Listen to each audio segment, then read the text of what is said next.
Kakatapos lang ng dialysis ni Dane itong umaga, kaya niyaya muna namin ang pamilya na magpahinga rito.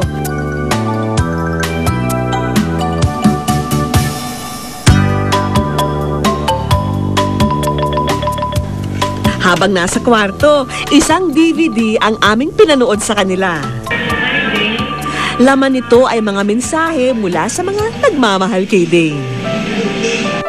So nakikita ko sa kanya ngayon, talagang lumalaban sa kanyang buhay para sa kanyang mga anak at sa kanyang pamilya.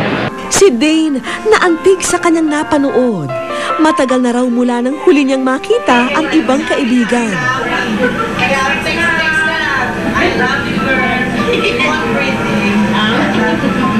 Sana po gumaling na kayo. Dahil mahirap pong mawalan ng ina. Kung papalarin man at magkakaroon ng miracle, yun ang tanging hinihingi ko sa Panginoon. Sana ipagkaloob niya sa asawa ko.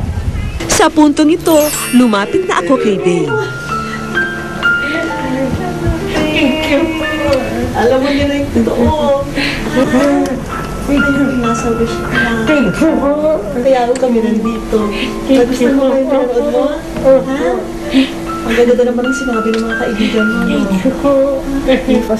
Di namin inaasahan ang pagbuhos ng emosyon ng buong pamilya, lalo na ng mga anak ni Dane.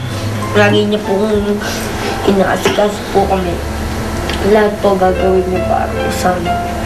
Anong message mo para sa akin? Magbalakas na po siya. Hindi po mga nagmamahal sa akin. Nakilala ko rin si Aling Lita, ang ina ni Dane na saksi sa paghihirap ng anak. Halos sa yung konting kanin halos bagyan na mapapasok sa bibig niya. Yung natatakotan ko yung hindi na pumasok ang pagkain sa Maraming aral tungkol sa kanyang karanasan ang ibinahagi sa akin ni Dane. Tapos po kasi ang mag-asawa lagi ng mamahalan. Ang isang pamilya lagi ng susuportahan. Kasi ang buhay naman po, hindi naman tayo ito-question na kung anong meron ka. Ito i-question kung anong nagawa mo para sa iyong pamilya, para sa kapwa. Dahil sa nagbago na yung anyo niya, parang tinatanong niya sa akin kung maganda pa rin ang sabi ko, you're beautiful in my eyes. Despite yung pinag-araanan niyo, very positive kayo. Kasi wala naman po na way kung kasi God lang ang nakakaalam.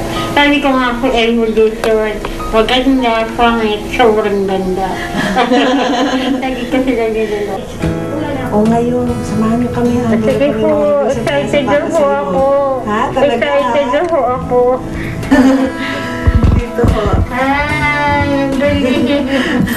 Handog namin ay bagong kabuhayan ng frozen goods na maaari ring magamit pang catering business ng pamilya. Mula po sa aming company na King Soup, ay nais po namin ibigay itong pangkabuhayan showcase para po sa inyo. Thank you. Sana po makatulong siya para sa pang-araw-araw ng pamilya. Thank you po, nakipagtulong. Ay, oo. Sige po. Thank you po. Walang anuman. Malaking tulong po talaga po sa amin to. Maraming salamat po sa inyo. May ilang gamit din para sa pang-araw-araw nila. At may supply din ng gatas na angkop sa kalagayan ni Dane. So, thank you very much po. Kasi ito po talaga yung kailangan ko para po ito po. May tulong medical din kami para sa dialysis ni Dane. Makatulong po kami sa inyo ng kahit. Ay, thank you po. Wala kayo po tulong, wala po konti. O tulong, wala po sustain sa thought. Thank you po. Thank you po. Wala po matulong. Pero di pa rito nagtatapos ang aming mga regalo para sa kanila. Dito na namin sunod na isinama ang pamilya dahil may magandang balita ang ating mga kaibigan dito para kay Dane at sa mga anak niya. Hi Dane, welcome to Ama Computer College, Batangas. Sa ngalan ng aming chairman na si Ambassador R. Aguilos D.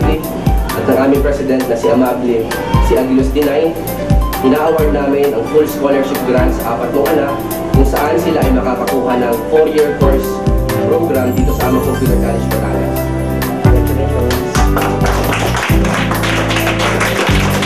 Abot-abot na ang pasasalamat ng ina sa biyayang natanggap. Thank you for your love, for your comfort. Never ko po in-expected po. Sa lahat po ng tao, sa inyo po awa ang pagkakit ko. Sa lahat po ng mga tao na patuloy na sumusuporta sa akin. Salamat po sa inyong mga dasal. Salamat po sa inyong support.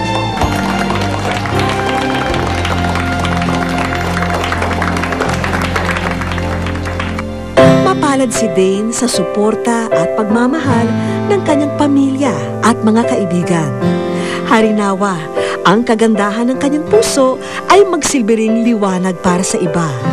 Dahil sa kabila ng pagsubok, para kay Dane, ang buhay ay mananatiling maganda, masaya at puno ng pag-asa. Marami ang naantig sa kwento ni Dane. Nagsilbing inspirasyon para sa marami, ngunit ikinalulungkot namin na siya ay tuluyan ng sumuko sa kanyang karamdaman. Pero sa kanyang pagpanaw, naipakita niya at ng kanyang pamilya ang tunay na pagmamahal para sa anak, asawa at magulang. Paalam na, Dane.